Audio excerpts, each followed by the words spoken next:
Se ci permette un attimo di interrompere, poi riprenderemo una relazione. Volevamo dare un saluto anche al sindaco di Casalleone, Gabriele Ambrosi, che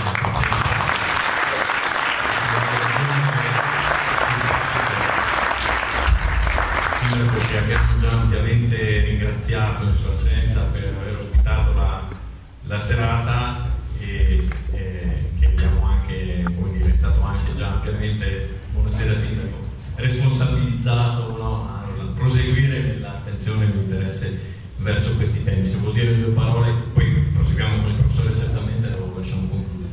Chiedo scusa di interrompere un po'.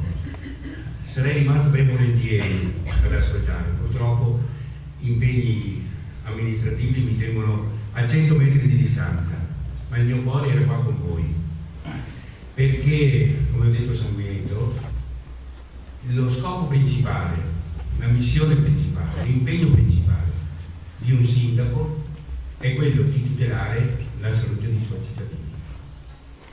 Tutto il nostro lavoro, tutto il nostro impegno è indirizzato solamente per questo scopo.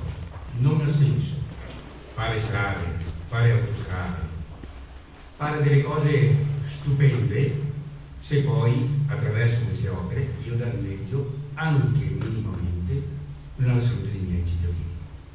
Ecco, questo è quello che ha voluto fare la mia amministrazione comunale. Attraverso una mozione, quando abbiamo captato che gli amici di Sanguinetto, l'attuale amministrazione comunale di Sanguinetto, aveva iniziato un iter favorevole a questa centrale biomasse, chiamiamolo come vogliamo, per me è un inceneritore. E come diceva il professore nelle poche parole che io ho sentito, gli inceneritori producono cenere, producono, quindi danneggiano la salute. Ecco, io non me la sento di danneggiare nessuno dei miei cittadini, non di danneggiare i miei bambini, i miei figli e insieme ai miei figli e ai miei bambini, i miei amici di Casalleone, i miei concittadini di Casalleone e dei paesi vicini. Ecco, quindi l'amministrazione comunale di Casalleone si è già opposta fermamente alla costruzione di questa centrale, continueremo nel nostro cammino.